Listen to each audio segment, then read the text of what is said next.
Hey everyone, so you've probably heard about the IQ test, that mysterious little thing that supposedly measures how smart you are. Now let's get one thing straight. It's not a perfect test.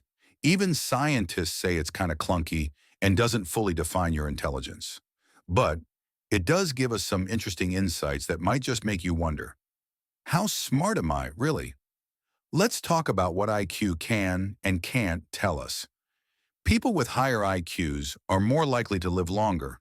Not a huge deal in places with high suicide rates, but still, maybe a high IQ helps people find better ways to navigate life.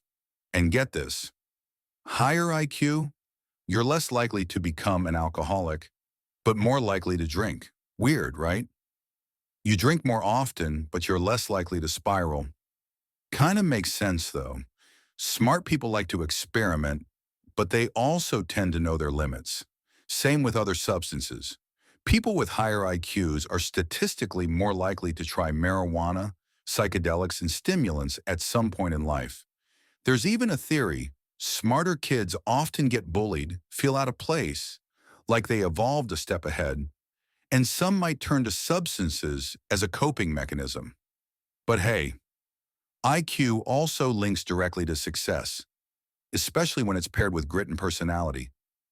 There's this belief, especially outside the US, that if your parents aren't rich or well-connected, you're stuck. But the data says otherwise.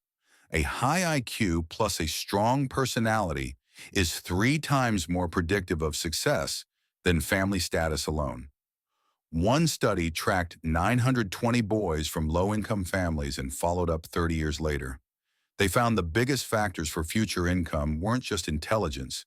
Social behavior and even childhood aggression played roles. But family drama? That had the worst impact. So yeah, kids don't choose their home environment, but it shapes a lot. Still, IQ kept showing up as a major predictor, and it's something employers do look at, even if unofficially. For leadership roles, emotional intelligence, EQ, also matters. Your social skills, charisma, and how well you work with others. Ideally, you want both, IQ and EQ.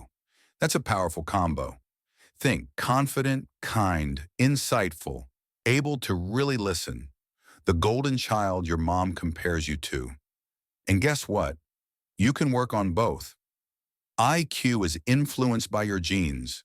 Yeah, but not entirely.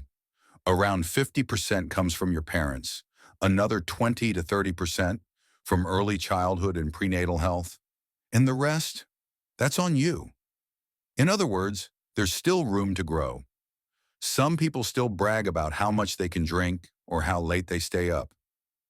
But come on, humanity's capable of more. Imagine we all put that effort into actually leveling up. One stat for you. The average IQ in sub-Saharan Africa is around 68 to 80, depending on the study. But experts agree, it's not genetics. It's lack of access to quality education, nutrition, and peace. You throw any country into that level of chaos, IQ scores would tank in a generation. Now look at East Asia, South Korea, Japan, Singapore. Average IQs hover around 105 to 108. Russia, about 97 to 100. The US sits around 98 to 100. We're not at the top, but we're doing okay. And thanks to the Flynn effect, IQs have been rising over the last century. Globally, we're literally smarter than our great-grandparents were at our age. But lately, there's debate. Some data shows it's plateauing, or even dropping, in certain places like Norway.